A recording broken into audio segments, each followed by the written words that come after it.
On today's episode of Do You Actually Need That? We're going to discuss the Kensington mouse.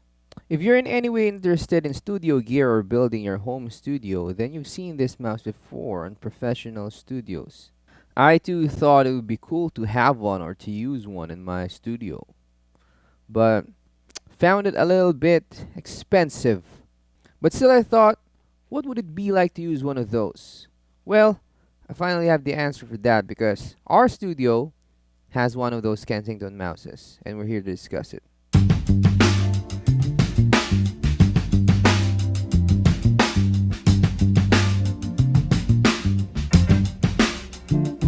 The whole point of having that sort of mouse is desk space and movability. You know, when you're in a studio environment, your desk will be cluttered with equipment. That's why you get these specialized Kensington mouses. It's like an inverted mouse, and instead of you moving the mouse itself, the mouse can stay put and you just move the ball around. The question is, what's it like to have one of those? Like in practice, is it really functional? So I've been using it for a while now, and in my opinion, it sucks. It actually hinders my workflow. It gets in the way. But let me explain. It's like this. Instead of moving the mouse around like that, you have to hover like this. So it's basically like a trackpad, but with balls. The only difference is with a trackpad, you can use your finger and you don't have to move your whole hand. This one, you have to move your hand with it, and it's hard to rest your palm and do this motion. If you feel me, you can't rest your palm. You gotta raise your hand a little bit and then do this. And then everything is far apart. Like the ball is big and the left and right click is farther apart. You couldn't really use your palm to roll it. So yeah, your mouse isn't moving, but your hand is. Like a lot. And the features that regular mouse have figured out for like decades, like scroll wheels and stuff, they set it back and made it inefficient. Drag and drop, all these things are now more complicated. There's more motion involved. They basically tried to reinvent the mouse. And, kudos to them for trying, but it doesn't work in my opinion.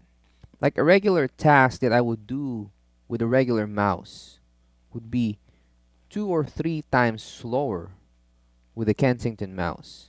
Whatever you can do in a Kensington mouse, you can do more efficiently with a trackpad. So, like the trackpad is the evolution of the Kensington, it's what it wants to be when it grows up. Because the thing with the trackpad is you don't have to clean it. I mean, like the ball gets dirty. So every now and then you gotta remove the ball and clean it up because it gives you problems. So on the trackpad you don't have those problems. Even my friends who have it uses it only on the studio. And then I ask them if they actually like that mouse because they don't use it in anywhere else.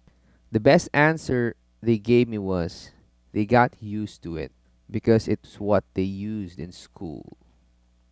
The older generation got used to using it, and they taught the next generation of employees and studio techs to use that same kind of equipment. And now they're passing these equipments from generation to generation. Not because it's great or it's revolutionary or it's timeless and all these stuff. It's because they just got used to it and it's too late to change their ways now. It's just the way things are. Maybe it was made in a time that was really a game changer. But nowadays it's just lacking. That's just the way it goes. Sometimes there are things that look cool but are inefficient, and there are things that look ordinary but just works and works really well. So all this to say that not just because you see it on studios, it means it's the best because that's what the pros use. I encourage you to come to this space with an open mind and try out things and then see what's best for you. Make up your own opinion about gears and don't just buy or use stuff because this person or that person told you to do so or because you saw it on a picture. I personally am using this MX Ergo. When I bought this, my reasoning was it's the cheaper alternative. But then I got to use the real thing and I appreciated this mouse even more because it's just way more efficient than that Kensington mouse. And I only thought that this is the cheaper alternative. The grass is not always greener on the other side, as they say. You might go out there and get what you want and find out that what you need was already there with you all along. I know it's a little cheesy, but that's what I found out. And to be fair with the Kensington mouse, it's become an industry standard for a reason. It just looks cool until you use it. And I think that these other mouse manufacturers can do a little better job in just the aesthetics of the mouse that they design. Although I like the way it feels, it doesn't have the same arrive as the Kensington mouse. But that's just me. Do you have a Kensington mouse? What do you think about it? Let me know in the comment section down below if you disagree with me and you totally love it, and be nice. Anyway, if this video has been informative or has helped you in any way, shape, or form, maybe on deciding which mouse to buy for your studio, subscribe and like this video. I'm Japs, and I hope to see you in another one. Peace.